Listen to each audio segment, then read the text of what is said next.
Bienvenue à Médias en scène, le premier festival des médias de demain organisé par France Info et Les Échos.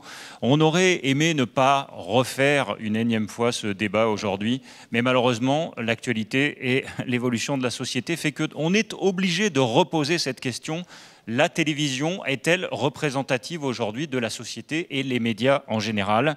Les minorités visibles, les handicapés s'y retrouvent-ils? Sont-ils...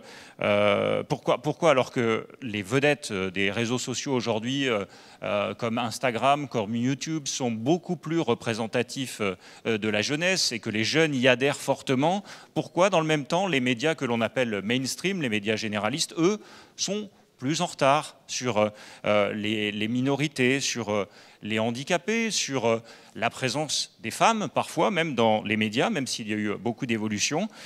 Comment peut-on opérer un rééquilibrage? Quelles sont aujourd'hui les solutions que met en place le gouvernement? On va en parler maintenant dans un débat qui va s'ouvrir avec Sophie Cluzel, secrétaire d'État auprès du ministre, chargée des personnes handicapées, Carole Bien-Aimé-Besse, membre du CSA et présidente du groupe sur la cohésion sociale, Céline Calvez, députée LREM, membre de la commission des affaires culturelles et de l'éducation, et deux témoins importants, Abda Abdali, qui est co-auteur de la série Vestiaire sur France 2, et Patrice Boisvert, camarade, collègue, confrère, journaliste à CNews. Ce débat est animé par quelqu'un qui connaît parfaitement toutes ces problématiques, Bruno Laforesterie, est le président du comité diversité de Radio France. Bonjour à toutes et tous. Bienvenue. Bonjour à distance. On se voit bien et enchanté. Évidemment, je vais commencer par une phrase qui va peut-être nous réunir, parce que nous sommes des combattantes et combattants de sujets qui vont être très divers aujourd'hui. On ne peut pas changer tout ce qu'on affronte, mais rien ne peut changer tant qu'on ne l'affronte pas. James Baldwin, et je pense que c'est le propos de jour de dire aujourd'hui il faut dire les choses, il faut les exposer pour les expliquer, les affronter et les surmonter. Donc vous avez fait déjà une première présentation de nos invités. Je souhaitais commencer dans un ordre pour que le CSA puisse nous présenter. On a choisi le mot slide n'est peut-être pas adapté, 3 feuilles qui sont extraits d'un rapport très complet sur la diversité. Et je trouvais que c'était important de commencer par ça, parce qu'en fait, il faut d'abord commencer par savoir de quoi on parle. Et c'est des thématiques qui nous réunissent. Et je voulais parler, Carole Bien-Aimé-Besse, qui puisse justement commenter les différentes feuilles, les 3 feuilles qu'on va présenter. Après, on fera un premier tour de table pour que chacun puisse réagir à chaud et à froid. Merci beaucoup et merci pour votre invitation. Alors effectivement, on s'attache au Conseil à essayer de mesurer les choses pour pouvoir les faire progresser. Donc nous avons cet outil qui s'appelle le baromètre de la diversité, qui existe maintenant depuis plus de 10 ans, qui nous permet en fait de mesurer la diversité telle qu'on la perçoit à l'écran, selon 8 critères. Donc le critère de l'âge, du genre, donc homme-femme, de la situation de handicap, de l'origine sociale, enfin de la catégorie sociale, la diversité des origines, donc perçue, ce qu'on voit là, donc perçu comme blanc ou non blanc, également le niveau de précarité, c'est quelque chose qui est très important, et le lieu de résidence. Donc ce qu'on essaye de faire effectivement, c'est de voir si à la radio, à la télévision, toutes les catégories de la société française sont représentées. Et donc là, on s'aperçoit qu'effectivement, les personnes perçues comme non blanches sont représentées qu'à 15%. Donc effectivement, il y a eu une baisse. Je peux peut-être juste dire quand même que malgré tout, les choses ont pu bouger avec les alertes que nous avons pu faire, puisqu'elles ne sont plus uniquement représentées dans des rôles négatifs, marginaux. Donc cette tendance voilà, ça baisse. Là, l'analyse, c'est que quantitativement, on constate une baisse sur 3 ans, 4 ans. Et vous dites que qualitativement, dans l'évolution des rôles proposés, exactement, il y a une évolution positive qui est plus sensible. Mais ce qui est intéressant, c'est quand même que, et ça a surpris certains de mes interlocuteurs, qu'on soit capable aujourd'hui, en France, dans le contexte légal qu'on connaît, de fournir cette statistique. Peut-être dire un mot sur la méthodologie qui est intéressante, oui. Parce qu'il y a tellement de débats sur la capacité à compter sur ce sujet qui n'est pas le même quand on en parlera sur la question Fallon, où les choses sont compliquées mais sont quand même accessibles. Effectivement, la République est une et indivisible, et effectivement, en France, on ne fait pas de statistiques ethniques. Donc, l'idée du Conseil, c'est vraiment de mesurer ce qui est perçu par le téléspectateur. Donc, effectivement, on ne va pas entrer dans le détail en disant tel ou tel est d'origine. Là, c'est perçu comme non blanc. Donc, c'est une perception de ce qui est projeté à l'image. Donc, on ne contrevient pas du tout à ce principe républicain. Mais il y a un détail ensuite d'origine asiatique, maghrébine. Non, c'est d'origine. Voilà, diversité des origines perçue comme non blanc. Donc, on n'entre pas dans le détail. Donc, on ne va pas du tout faire de statistiques ethnique, puisque effectivement la loi ne l'autorise pas. Il y a une deuxième feuille.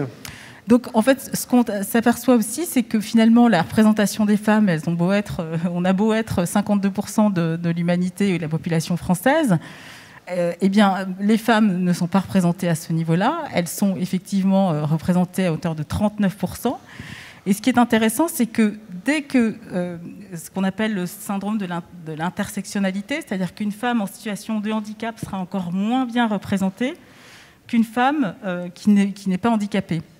Donc il faut vraiment faire très attention à ces critères, c'est-à-dire que faire attention au fait que quand on est une femme en situation de handicap, tout à coup on cumule deux choses, et donc d'une certaine manière on est encore moins bien représenté qu'une femme qui ne serait pas en situation de handicap. Donc il faut vraiment être très très attentif à ces points. Et effectivement, le troisième transparent, là, il est relatif aux personnes handicapées. On en compte 20% dans la population française, puisque le handicap est assez multiple et divers, c'est-à-dire qu'il y a un handicap visible et non visible. Et malheureusement, à l'antenne, elles ne sont visibles qu'à hauteur de 0,7%. Et comme le dit la ministre, ça ne bouge pas. Depuis des années, nous faisons ce constat, on stagne, les choses ne progressent pas. Donc, je vais être obligé de donner la parole à la ministre parce que la réaction. Mais j'avais une question aussi à vous poser sur le rôle et le rôle du CSA et sur son moyen d'action au-delà du gouvernement, où chacun est dans son rôle aujourd'hui, évidemment de l'Assemblée nationale et de l'opinion publique au sens large. J'y viens. Donc vous avez pu le voir, effectivement, la personne qui introduisait le débat expliquait que les choses avaient pu progresser au niveau de la mixité, de la parité. Pourquoi ? Parce qu'en 2014, la loi sur l'égalité réelle entre les femmes et les hommes impose que les chaînes fassent un audit et recensent les personnes, les femmes à l'antenne, sur leurs antennes chaque année. Donc elles nous remettent des chiffres chaque année elles font un recensement. Ce n'est pas le cas pour les autres critères que je décrivais tout à l'heure. Donc finalement, quand on compte, on peut effectivement mesurer là où on en est, se fixer des objectifs chiffrés et mettre en place une politique pour les atteindre. Si vous ne pouvez pas mesurer et qu'on ne vous impose pas de recenser, de faire cet effort de recensement, finalement, vous vous sentez peut-être un peu moins concerné. Donc, effectivement, pour la suite, pour les autres critères, donc le critère du handicap, pourquoi pas faire la même chose ?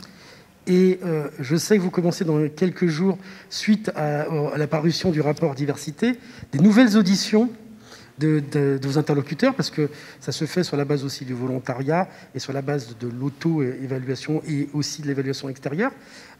Ces auditions sont-elles suffisantes sur ces sujets ? Parce que je parlais de méthode, et on abordera bien sûr la question des quotas et tous les autres types de questions, mais je voulais avoir une perception de l'utilité d'une audition dans ce système. Non, mais vous avez raison, Bruno, c'est vrai que... On se parle très franchement, on est là pour... Non, mais bien sûr, les auditions seules ne suffisent pas. C'est-à-dire que c'est aussi des rendez-vous réguliers où on va faire des points. Mais comme je disais, sur les femmes, on a vu qu'une loi a permis aussi de faire avancer les choses. Donc, moi, je suis pour, effectivement, avancer en bonne intelligence, signer des chartes, ce qu'on appelle du droit souple, mais quand on constate que ça stagne, à un moment donné, il faut peut-être passer au cran supérieur. D'accord, alors là, on va parler du cran supérieur. Voilà. je passe la parole à l'exécutif, à la ministre, parce que évidemment, je vous remercie d'être présente. C'est une semaine très chargée pour la semaine pour l'emploi des personnes handicapées en France, et on aura une intervention de votre duo dans quelques minutes. Mais évidemment, vous êtes une militante historique des sujets du handicap, notamment, mais je sais que vous êtes ouverte à toutes ces questions. Quand vous voyez et vous écoutez ce que nous dit Carole Bien-Aimé, quelle est votre réaction en tant que membre du gouvernement et qui pose la question justement de la législation aujourd'hui? Alors, ce qui aurait été intéressant, c'est de montrer la courbe. C'est que depuis 10 ans, ça n'a pas bougé. Oui, voilà, il y avait plein de feuilles. Si, c'est passé de 0,6 à 0,7. Voilà. Ouais, enfin... Bon, ça ne bouge pas. Ça ne bouge pas. Les médias, on les a mobilisés. L'année dernière, en décembre 2019, avec Édouard Philippe, on a signé une charte d'engagement. Tous les médias l'ont signée en disant il faut que ça change. Bon, force est de constater qu'un an après, ça n'a pas encore beaucoup changé. Donc moi, je leur dis, voilà, cette charte, vous l'avez signée. Il y a cette mesure qui n'est pas du tout satisfaisante. Qu'est-ce que vous faites? Moi, j'ai envie de leur dire, vous avez cette année pour changer la donne. Et après, il faudra peut-être aller à quelque chose de plus coercitif. C'est ce que j'ai dit sur les antennes avec Philippe Vandel quand on en discutait à cette dernière émission. Il y a quand même des énormes opportunités de pouvoir mettre en scène les personnes en situation de handicap. Alors, on a déjà un état de mesure de l'emploi des personnes handicapées au sein des médias, parce que ça, c'est une obligation d'emploi avec le quota de 6%. Pour autant, là aussi, ce n'est pas au niveau. Donc déjà, faisons monter en qualification les personnes handicapées dans leur métier. Ayons des grands reporters, des journalistes du 20h qui sont en situation de handicap. Ayons des techniciens en situation de handicap. Voilà, tout ça qui favoriserait aussi une mixité, une diversité dans la pratique quotidienne du média.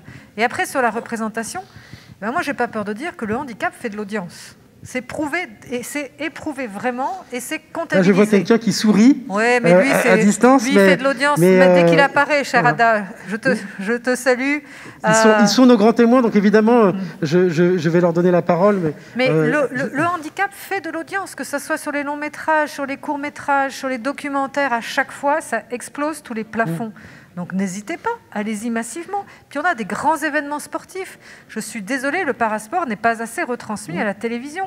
La finale de Roland-Garros n'était retransmise qu'en Internet, pas en chaîne publique. Ça va être pareil. On va avoir l'événement de la Coupe du Monde de rugby. On est en train de se bagarrer justement pour qu'il y ait énormément de personnes en situation de handicap. Dans les bénévoles qui vont accompagner la Coupe, il va falloir qu'on les voie. Et puis on aura les Jeux Olympiques et Paralympiques. Mais j'avais une question quand je vous entends. Vous êtes représentante évidemment ministre sur ce sujet. Et j'imagine que vous avez aussi une réaction sur la place des femmes, sur les antennes et sur la question de la diversité des minorités. Est-ce que vous pensez aujourd'hui, parce qu'en préparant évidemment cette séquence, en fait, ce qui se dit et ce qui revient, c'est qu'en fait, on ne parle pas de question de minorité, on parle de la question de la représentation de la majorité des Françaises et des Français, puisque quand on aborde la question femmes-hommes, quand on dit que 20% des personnes sont en situation ou proches d'une situation de handicap, quand on sait, et que le CSA, Note l'a rappelé, 25% des Français pourraient se considérer comme non-blancs. En fait, on parle de la question de la représentation des majorités des Français dans les médias. Est-ce que vous êtes prête à participer à quelque chose qui soit global, ou vous considérez qu'il faut rester sur des champs thématiques, voire segmentants, question du handicap, question des femmes? C'est du global, puisqu'on travaille sur la diversité. Oui. Donc, on travaille énormément avec le CSA, et Carole fait un boulot extraordinaire, parce qu'on travaille beaucoup ensemble. Et je pense qu'il faut travailler sur la diversité en général. La population française est diverse et plurielle. Il faut qu'elle soit représentée à la hauteur de ce qu'elle est réellement, quelle que soit cette représentation. Aujourd'hui, on est loin du compte partout. D'accord. Donc, il faut qu'on réinterroge complètement, qu'on se déformate sur les émissions qu'on programme, sur tout ça, parce qu'il faut qu'on intéresse les Français et qu'on les représente dans leur diversité. D'accord. Donc, tous les sujets font partie du même combat. Ah, bien sûr. Enfin, là, je passe la parole et la ministre a raison, ça fait de l'audience. C'est-à-dire que même si on pensait de manière uniquement économique ou purement en termes d'audience, ça fonctionne. On abordera la question éditoriale et d'audience. Là, je me tourne vers Céline Calvez, qui est une combattante, y compris dans les périodes qu'on a vécues, et qui a remis un rapport sur la question de la place des femmes dans les périodes de crise notamment. Votre réaction, Madame la députée? La réaction, c'est que, avant même de répondre à la question des quotas, il faut compter. Et avant même de regarder la place dans les médias, il faudrait compter dans la population française. Aujourd'hui, on dispose de chiffres, mais pas sur tout. Et en fait, il va falloir aussi se dire qu'est-ce qu'on veut compter, qu'est-ce qu'il existe. Notre recensement de la population française pourrait être plus précis pour prendre en compte toutes les diversités. Les diversités, c'est vrai que c'est un terme par lequel on englobe beaucoup de choses. Vous l'avez rappelé, et pour moi je tiens à le souligner, la question de la place des femmes, c'est une question de la majorité et pas d'une minorité. Et aujourd'hui, force est de constater que s'il y a eu des progrès, on en est encore loin et que les crises nous ont prouvé qu'on peut vite décrocher. Que ce soit à la radio, dans la presse écrite ou sur les chaînes de télévision, ce qu'on a pu constater, c'est dès qu'il y a une crise, surtout quand elle est sanitaire ou de type terroriste, eh bien, ça décroche. C'est-à-dire que déjà là où on n'arrive pas à atteindre la parité, la représentation des femmes dans les médias, là on en a encore moins. On a déjà fait ces dernières semaines de nouvelles décomptes, notamment sur la radio, et en fait on est encore moins bien qu'au mois de mars dernier. Donc on a beau tirer la sonnette d'alarme, il faut toujours la retirer, c'est-à-dire qu'il faut compter constamment, il faut compter de manière précise, puisque quand vous donnez la parole des femmes, est-ce que vous la leur donnez comme des témoins, comme des expertes? Ça change beaucoup de choses. Donc nous, on invite, et c'était dans les préconisations du rapport, à pouvoir compter plus fréquemment, mieux, et que tout le monde puisse compter. C'est-à-dire que l'on puisse charger. Moi, ce que j'aimerais, c'est que finalement, chacun de nous, devant un média, on se demande, est-ce que je suis représenté? Pourquoi je ne le suis pas? Souvent, on demande aux médias de le faire, mais ce n'est pas qu'aux médias de régler cette problématique. J'allais venir sur ce sujet, parce que je prends mon autre casquette, qui est quand même dirigeant de médias, et qui fait que quand j'en parle avec mes collègues, évidemment, sur ces questions-là, il y a des sujets de dire les représentants, les personnes qui ont été désignées pour porter une parole officielle, qui, dans les périodes de crise, on entend souvent que la parole officielle, c'est un sujet, et que quand on regarde le Conseil de défense de la France, là où se prennent beaucoup de décisions, les femmes sont extrêmement minoritaires, si je ne m'abuse. Eh bien, mais vous avez raison. Alors, c'est la question du pouvoir politique, économique, scientifique. Est-ce que la façon dont il est distribué aujourd'hui est égalitaire? Non, il ne l'est pas. Il y a eu des progrès à l'Assemblée nationale. Il y a eu des progrès. On est 40% de femmes à l'Assemblée nationale. La dernière législature, il n'y en avait que 25%. Je ne vous dis même pas ce qui c'était il y a 50 ans. Et en termes de génération aussi. Aujourd'hui, alors il y a une vraie diversité aujourd'hui à l'Assemblée nationale, et notamment pour femmes et hommes. Mais ce n'est pas parce que le pouvoir est mal distribué dans les sphères autres qu'au niveau des médias, on devrait se conformer uniquement à ce qui est des inégalités. Le rôle des médias, est-ce que c'est de représenter la population française ou de représenter ces inégalités? Moi, je pense que les rôles des médias, comme c'est un miroir de la société, il doit se situer entre les deux. Je ne peux pas nier qu'il y a des déformations de distribution du pouvoir au sein de la sphère politique et économique. Je ne veux pas travestir la réalité. Mais pour autant, en tant que média, n'ai-je pas à montrer la lumière sur des profils, des talents qui ont besoin justement d'être repérés? Et ça, je pense que c'est une responsabilité des médias.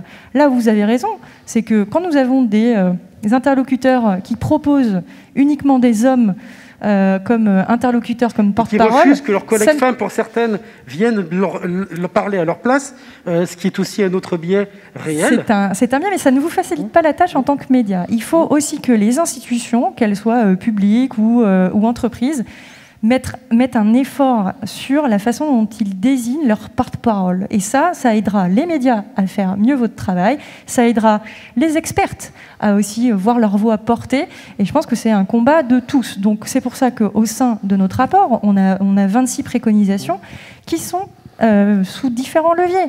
Il y en a pour le CSA, il y en a pour les médias, il y en a aussi pour le législateur, pour l'exécutif. En fait, on ne peut pas avoir qu'un seul levier.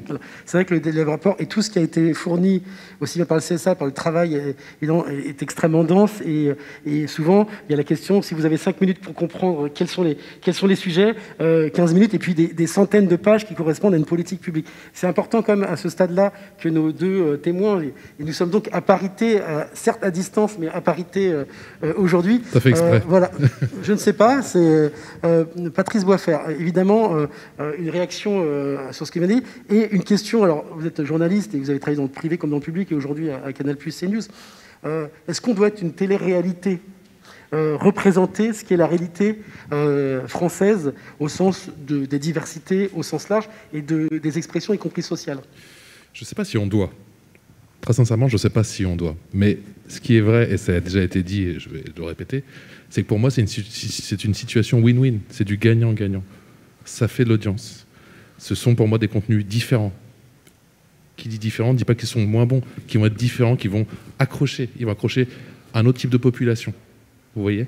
Et donc pour moi, il faut aller sensiblement vers effectivement plus d'inclusion, que ce soit plus de femmes dans les médias. Moi, c'est vrai que des fois, je me bats avec mes programmateurs parce que des fois, c'est la solution de facilité.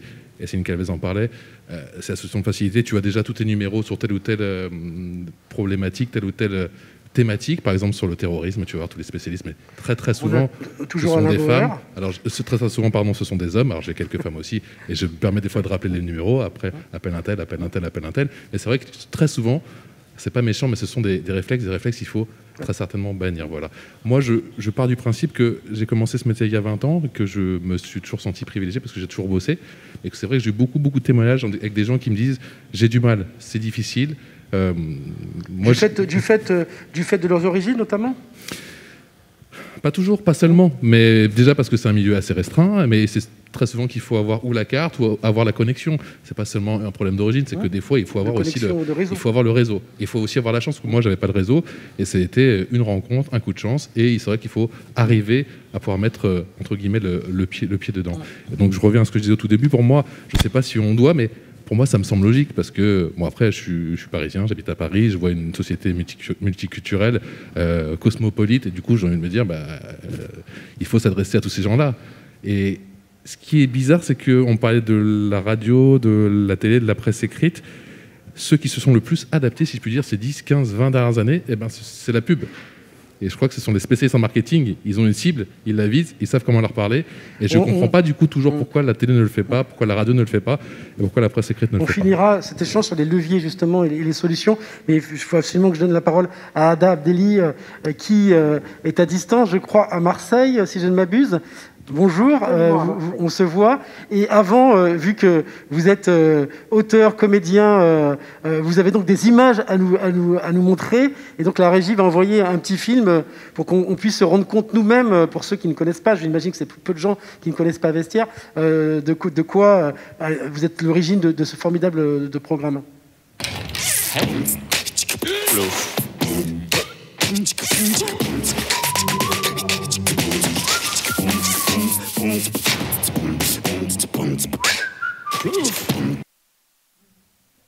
Voilà, donc c'est même pas un extrait, c'est un montage de plusieurs émissions, dit teaser.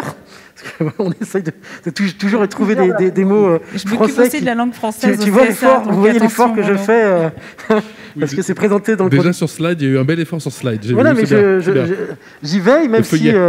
bonjour, je salue notre présidente. En quelques mots, votre histoire, en 10 ans, une histoire d'auteur, de comédien. Une réaction à ce que vous avez entendu, s'il vous plaît? Alors, oui, ce que vous avez vu, c'est le teaser de la saison 10, des extraits assemblés les uns après les autres. D'abord, un premier truc, c'est que 0,7%, ça ne peut qu'aller mieux. Mais il faut avoir un peu d'humour, en fait. Hein. Voilà, je me dis que ça va toujours un peu mieux. Alors, et d'abord, je salue évidemment tous ceux qui sont là, qui me regardent, parce que moi, je ne vois personne. Et je suis... bonjour à tous. À Madame la ministre, chaque fois qu'elle fait une intervention, le journaliste m'appelle pour me dire ce que j'en pense. Donc, Madame Cluzel, vous savez que je vous soutiens. Et il y a des choses à faire, évidemment qu'il y a des choses à faire. Alors, ça m'embête un peu de le dire à France Télé, parce que c'est quand même là où il y a le plus de choses qui sont faites. Là, on est à Radio France, en plus. Vous pouvez tout dire à Radio France. En plus, alors je vais pas me permettre un peu d'humour, c'est que la radio, c'est vraiment l'endroit idéal pour travailler quand on est handicapé. Mais parce qu'on ne voit pas l'image, il n'y avait pas de truc. Non, je pense que le travail est à venir, et c'est très important parce que plus on sera présent dans les médias, et moins on nous verra. Et pour rebondir sur ce que disait quelqu'un tout à l'heure, moi, je n'ai pas trop envie qu'on me prenne pour mon handicap. J'ai envie qu'on me prenne pour mon talent si j'en ai un. Et là, j'entends un silence. Oui, j'en ai un. Mais surtout, qu'on ait tous la même chance au départ. Et peut-être qu'après, on sera à égalité. Mais s'il faut, comme disait Madame la ministre tout à l'heure, passer par une obligation, moi, franchement, ça ne me dérangerait pas. J'aimerais que l'obligation tienne compte, une fois de plus, de la capacité professionnelle et non pas juste pour avoir une personne en situation de handicap à la télé, à l'antenne. Et moi, mon exercice, sans faire de parallèle, et pourtant, aujourd'hui, on parle de ça, c'est l'Assemblée nationale, où en imposant une loi, on a enfin une vraie parité. Oui. Pas tout à fait. Il y a des gens qui acceptent en France de payer des amendes pour ne pas avoir de parité, ce qui reste un mystère, mais qui participe à notre vie démocratique.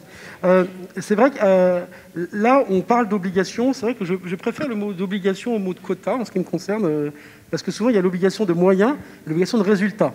Donc ça, c'est un levier, c'est l'obligation de résultat, obligation de moyens. Je vais vous entendre sur ce sujet, parce qu'effectivement, ces résultats, il va falloir le mesurer pour tous les sujets qu'on a abordés aujourd'hui. Et jusqu'où on ira, notamment sur la question de la diversité.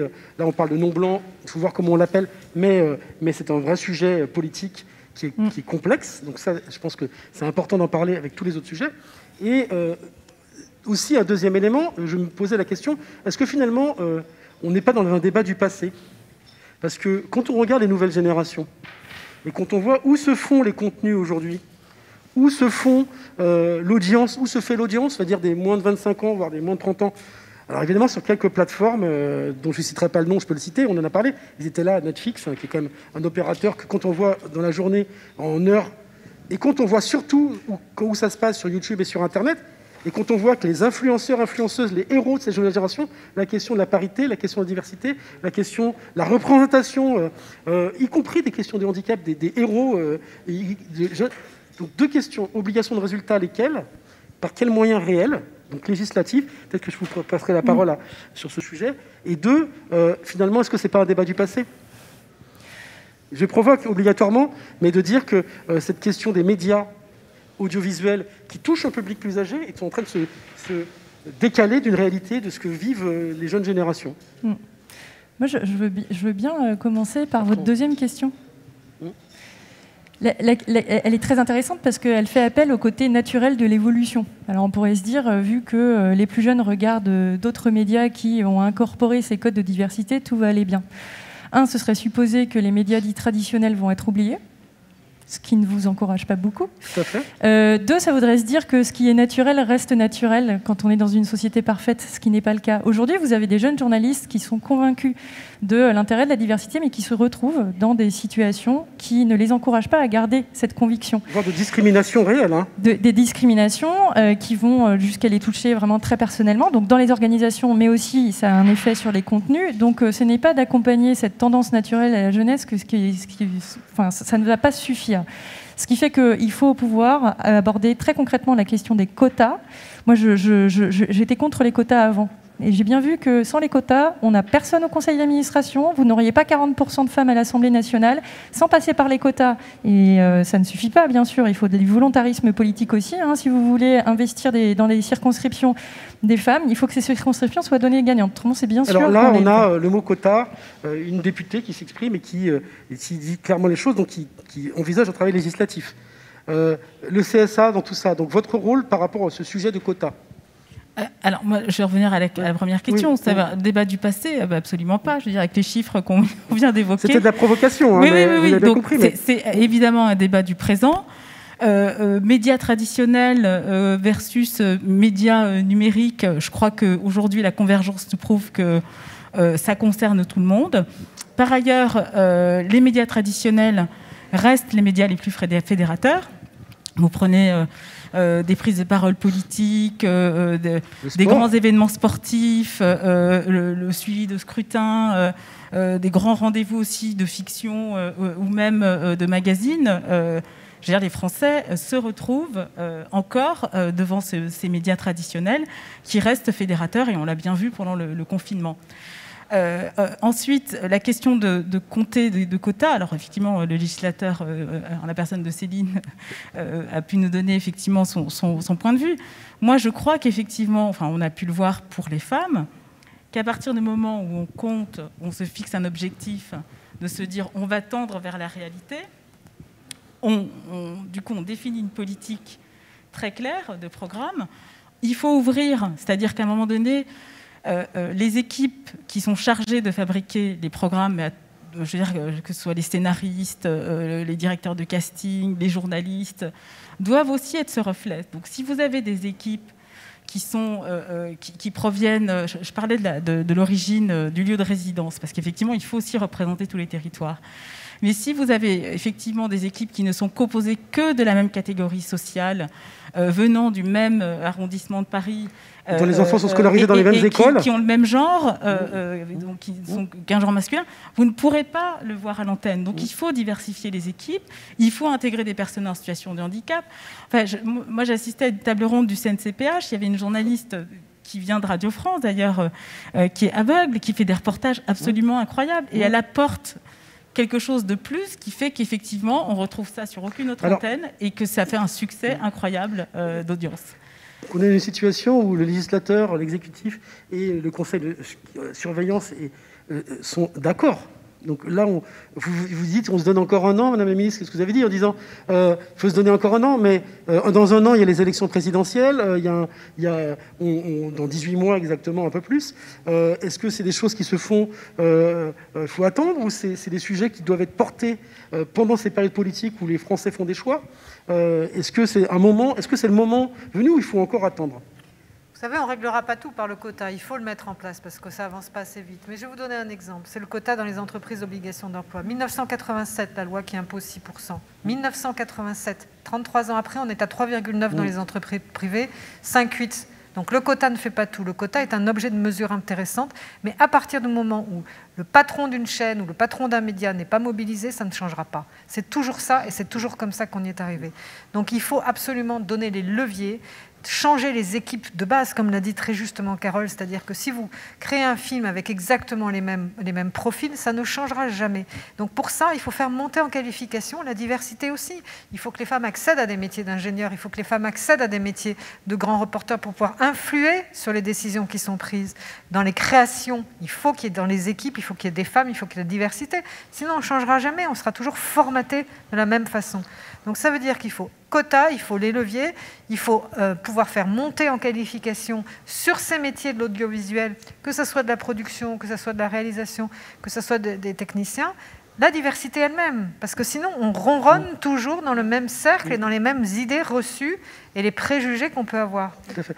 Mais là, effectivement, on voit bien que le sujet quota, ce sujet-là, va être un sujet législatif potentiel très complexe, qui n'est pas acquis obligatoirement en termes de majorité, mais aussi, on le voit parce que ça peut être transcourant. Il y a des gens qui sont de tous les partis qui pensent la même chose et vice-versa. Mais là, vous dites quelque chose de très important sur la responsabilité. Et c'est vrai que je porte un peu le message de Radio France aussi. Hein. C'est de dire que nous, je pense qu'aujourd'hui, c'est sur l'enjeu de la responsabilité individuelle des dirigeants à tous les niveaux que les choses se posent, et que c'est ça, effectivement, que nous, on souhaite porter. Et le fait, parallèlement à ça, on parlait d'éditorial, c'est qu'on nous ne sommes pas assez bien outillés. Et ça sera, je l'annonce en exclusivité quasiment, le plan égalité 360 de Radio France va nous permettre de doter de nouveaux outils pour la connaissance éditoriale de ces sujets-là. Parce que tant qu'on n'a pas des équipes complètes, hyper expertes, qu'on peut le voir dans d'autres pays, qui sont en charge de l'éditorial et qui pilotent ce sujet de manière hyper stricte, hyper précise. C'est pour ça que l'enjeu d'avoir des délégations éditoriales à l'égalité, à la diversité, qui pilotent, qui connaissent, qui maîtrisent, qui connaissent ces enjeux, c'est aussi un élément avant peut-être des politiques de quotas qui seront celles imposées par la loi potentiellement, mais la responsabilité des dirigeants peut venir beaucoup plus rapidement. Parce que vous, le CSA, vous êtes en charge de donner des fréquences, de les reprendre éventuellement et de nommer des dirigeants. Vous avez aussi un moyen d'action. Oui, bien sûr. Mais je voulais revenir, justement, vous en parliez des auditions, du cycle d'audition qu'on vient d'entamer. Je crois que vraiment, on a en face de nous des dirigeants qui sont convaincus. C'est-à-dire qu'il y a eu, à une certaine époque, ils ne l'étaient pas. Là, vraiment, les dirigeants de médias que l'on a, que ce soit public ou privé, sont convaincus qu'il faut aller de l'avant. Et de ce point de vue-là, je trouve que c'est très encourageant. Donc, puisqu'on parlait effectivement de la nécessité au-delà des quotas d'avoir effectivement à la tête de chacune de ces entreprises un vrai volontarisme, et je crois que nous y sommes. Maintenant, il faut trouver les bons outils et nous y travaillons. Donc, voilà, je vais appeler, alors parce que aujourd'hui, dans la semaine, je l'ai dit, et le Duo Day, on y participe aussi à Radio France. Je salue Rodolphe, qui est mon duo, qui est à distance. Hakim, est-ce que est parmi nous? Voilà. Notre autre témoin. C'est un fauteuil pour. Ouais, mais je vais vous passer le mien, c'est mon binôme, c'est moi qui lui donne le sien. Non, on va en prendre une. C'est derrière. Voilà. Merci, Patrice. Alors aujourd'hui, on est en duo D. Hakim est mon duo, c'est presque toute la semaine. Hein, c'est un homme de télévision maintenant. Hein, ouais, il a fait beaucoup de plateaux avec moi. Hakim, est-ce que vous pouvez vous présenter, expliquer qui vous êtes, où vous travaillez, ce que vous avez envie de faire? Je m'appelle Hakim. Le micro encore plus près et on est bon. Voilà. Je m'appelle Hakim Essaï. J'ai 39 ans. Je suis actuellement à la Fondation Anaïs. Je travaille à l'ESAT de Gennevilliers, qui m'ont mis en mission sur deux sociétés, une à la conciergerie solidaire de Safran et une autre à RCGA à Asnières, où je fais de la bureautique, de l'archivage et de l'informatique. Alors une question, parce que tu es témoin, qu'est-ce que tu penses de la télévision? Oui, excuse-moi. Surtout, mon plus grand rêve, on va dire, parce que je travaille dessus depuis toujours, ce serait de quitter les ZAT, une bonne fois pour toutes. Voilà. C'est simple à dire, mais c'est extrêmement dur à trouver le patron qui voudra me signer un CDI. Voilà. Tout à fait. Et sur la télévision, tu regardes beaucoup la télévision ou la radio? C'est quoi ton média préféré? Ouais, la télévision, et un peu Internet. Est-ce que tu penses que tout le monde est bien représenté aujourd'hui à la télévision? Ça, je crois pas, non. Il y a pas. Tu nous rejoins alors? Ouais, il y a pas. Il y a les têtes connues, mais il y a pas. Ouais, il y a la diversité de couleurs. Il n'y a pas d'handicapés. Il n'y a pas de gens à peu près, on va dire entre guillemets, des gens de la rue en fait, des gens capables de faire leur. Parce que tout le monde est capable de faire ce que vous faites. Tout à fait. Alors ça, c'est totalement vrai. Après, je dis pas que c'est facile. Hein. Non, c'est du travail, mais tout le monde peut le faire. C'est du travail, mais je suis sûr dans le monde de dehors, tout à fait. Il y a énormément de gens qui travaillent pour ça aussi, des handicapés, des gens de couleur, des gens de tout horizon, de toute origine. Voilà. Écoutez, c'est les mots qui nous fédèrent, hein, et on est très très fiers de participer à Duo Day. C'est une initiative qui a un grand succès, qui est très concrète. C'est un vrai tremplin vers l'emploi. Sur ce sujet. Voilà. Je vais rendre, on va rendre l'antenne, c'est ça après. Oui.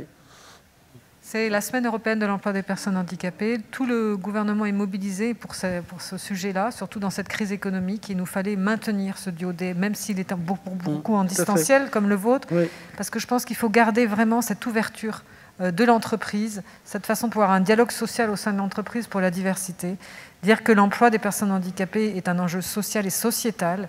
Et là, j'ai encore signé énormément de conventions avec des grands groupes qui, quand ils s'y ont mis, en 3 ans, en 4 ans, sont passés de 2-3% jusqu'à 6-7%. Donc c'est possible quand il y a une vraie motivation, quand il y a une politique handicap installée dans un écosystème, on fait bouger les lignes. Et c'est possible. Et quand on me dit que c'est compliqué, mais si on s'y attelle, ça devient possible. Tout à fait. On revient sur la première phrase de Baldwin qu'on a citée.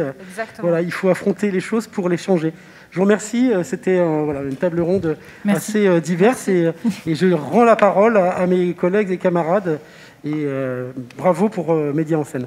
Merci beaucoup Bruno Laforesterie, président du comité diversité de Radio France, et merci aux invités et surtout aux témoins.